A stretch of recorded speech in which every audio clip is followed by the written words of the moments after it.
కుమారుని యొక్కయు పరిశుద్ధాత్మ యొక్కయు నామమున ఆమేన్. ప్రభువా మమ్మను కనికరింపుము. క్రీస్తు మమ్మను కనికరింపుము.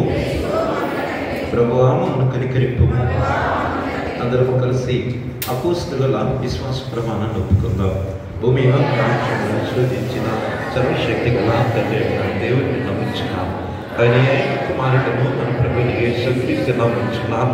ఆయన పరిశుద్ధాత్మ గర్భమును ధరింపబడి గమ్మున మరియకు పుట్టి పొంతి పిలాతు అధికారం కింద శ్రమపడి సిలువ వేయబడి చనిపోయి సమాధి చేయబడినని అదృశ్య లోకంలోనికి దిగినని చనిపోయిన వాళ్ళ నుండి ఇప్పుడు లేచి పరలోకమునికి ఎక్కి సర్వశక్తి గల తండ్రి అయిన దేవుని గురించి సజీవులకును మృతులకును తీర్పు చూపినట్టు నడవలసిన నేను నమ్ముచున్నాను. పరిశుద్ధాత్మను నమ్ముచున్నాను. పరిశుద్ధ క్రైస్తవ సంఘమును పరిశుద్ధుల సహవాసం పాప క్షమాపణ శరీర పునరుద్ధానం నిత్య జీవనం నేను నమ్ముచున్నాను. ఆమేన్. కుమీష వచ్చి మొదటి వచనాన్ని చదువుతూ ఉండగా రెండవ వచనాన్ని సంగమంతా విసిరిద్దాం.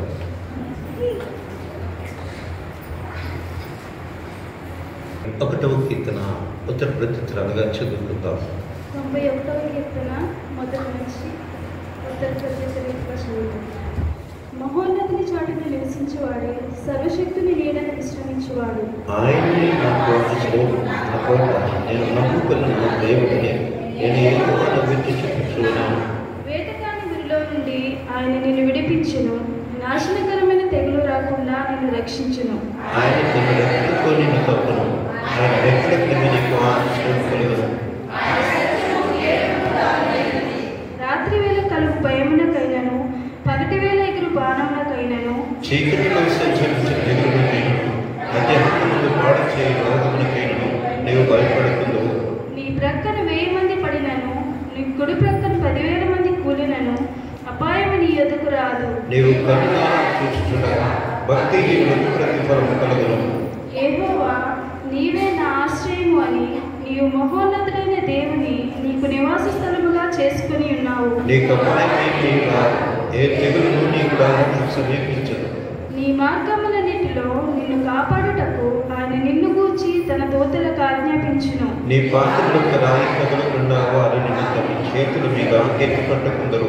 నీవు సింహములను నాగుపాములను త్రొక్కెదవు, కొదమ సింహములను భుజంగములను అనగద్రొక్కెదవు. అతడు నన్ను ప్రేమించుచున్నాడు గనుక నేను అతన్ని తప్పించదను. అతడు నా నామమునే వినవాడు గనుక నేను అతన్ని గనపరచెదను. అతడు నాకు మొర్ర పెట్టగా నేను అతనికి ఉత్తరం ఇచ్చేదను. శ్రమలో నేను అతనికి తోడై ఉండేదను. అతని విడిపించి అతని గొప్ప చేసేదను. అందరూ దీర్ఘాయువు చేత అతని తృప్తిపరచెదను. నా రక్షణ అతనికి చూపించుదను. ప్రభువాక్యము దీవించునుగాక. ఆమేన్.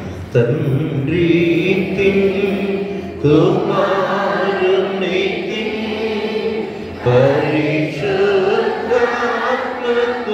ఆదియందు ఇప్పుడు ఎల్లప్పుడూ యుగాయుగములందు ఉండునట్లు మహిమ కలుగును గాక.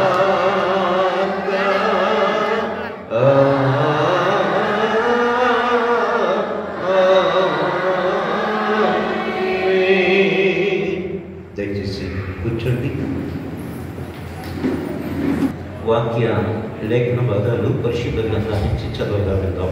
పాత నిబంధన వాక్య భాగం సామెతలు 15వ అధ్యాయం 22వ వచనం నుంచి 24వ వచనం వరకు ప్రియులు ఎలీషా గారు వచ్చి ఈ వాక్యాన్ని చదవాలని ప్రేమతో ఆహ్వానిస్తున్నాం.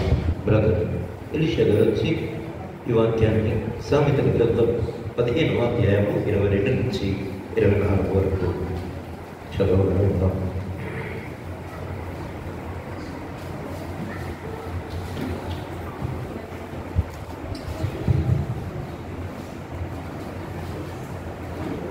శిలువ జ్ఞాన కృతజ్ఞత ఆరాధనకి అర్పించబడిన పాత నిబంధన కాదు సామెతలు 15వ అధ్యాయం 22 నుంచి 24 వరకు ఇలా రాయబడి ఉన్నది. ఆలోచన చెప్పువారు లేని చోటు దేశములు వ్యర్థపడు. ఆలోచన చెప్పువారు బహుమంది ఉన్న ఎడల ఉద్దేశములు దృఢపడు. సగల ప్రత్యుత్తరించి వారికి దాని వలన సంతోషము ఉంటుంది.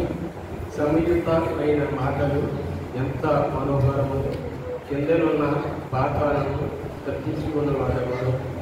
బుద్ధిమంతుడు పరమమునకు పోయి జీవ మార్గము నడుచుకుని గర్విష్ఠులు ఇల్లు యెహోవా తిరిగి ఎర్రవర్రాలు పోలి మేరకు ఆయన ఇటువంటి మాట దేవుడు చూడండి రక్షించబడతారు.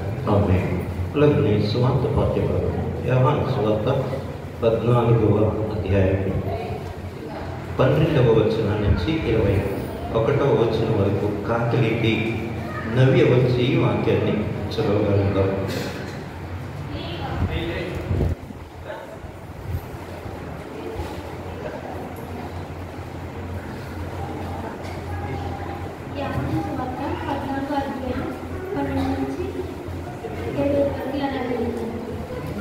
నేను తండ్రి వద్దకు వెలుచున్నాను కనుక నేను చేయి క్రియలు నా యందు విశ్వాసం ఉంచువాడును చేయును.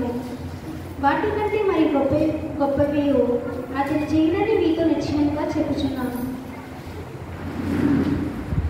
మీరు నా నామమున దీనిని అడుగుతారో తండ్రి కుమారుని యందు మహిమపరచుటకై దానిని చేతును. నా నామమున మీరు నన్నేమి అడిగినను నేను చేతును. మీరు నన్ను ప్రేమించిన ఎడల నా ఆజ్ఞలను గైకొందురు. నేను తండ్రిని వేడుకొందును, మీ వద్ద ఎల్లప్పుడూ నుండుటకై ఆయన వేరొక ఆదరణ కర్తయ్యకు అనగా సత్యస్వరూపి అగు ఆత్మను మీకు అనుగ్రహించును. లోకము ఆయనను చూడదు, ఆయనను ఎరుగుదు కనుక ఆయనను పొందనేరదు. మీరు ఆయనను ఎరుగురు, ఆయన మీతో కూడా నివసించును, మీలో ఉండును. మిమ్మను అనాథులుగా విడువడు, మీ వద్దకు వచ్చును. వాక్యాలను చదివినటువంటి బిడ్డలను దేవుడు దీవించి ఆశీర్వదించిన తర్వాత ఆమె సమయంలో వాక్యపరిచయలోకి వెళ్ళబోతున్నాం. గనుక ప్రార్థన సహోదరి కండుపోయిన లక్ష్మి గారు వచ్చి ప్రార్థన నడపాలని ప్రేమతో ఆహ్వానిస్తున్నాం.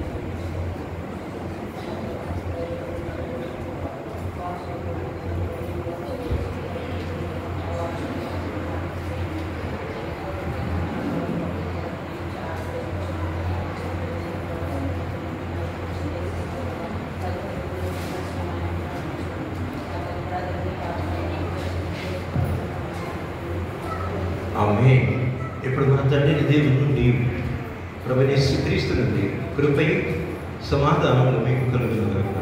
ఆమేన్. ప్రార్థనటువంటి సహోదరి లక్ష్మి గారికి ప్రత్యేకమైనటువంటి వదనాలు తెలియజేస్తున్నాం. కూడి వచ్చినటువంటి సంఘమైన మీ అందరికీ ప్రభునామం పేరిట వందనాలు తెలియజేస్తున్నాం. ఎలా ఉన్నారు? బాగున్నారమ్మా? శిలువ ధ్యాన కూడికలు మరి ఎలా మీకు ప్రయోజనకరంగా ఉంటూ ఉన్నాయి అంటే ఈరోజుకి 15వ రోజు 14 రాత్రులు మనం గడిపాం. 15వ రోజు రాత్రి ప్రభు సన్నిధిలో మనం ఉంటూ ఉన్నాం. మరి వీటి వల్ల మీ మనస్సును కానీ మీ హృదయాన్ని కానీ మీ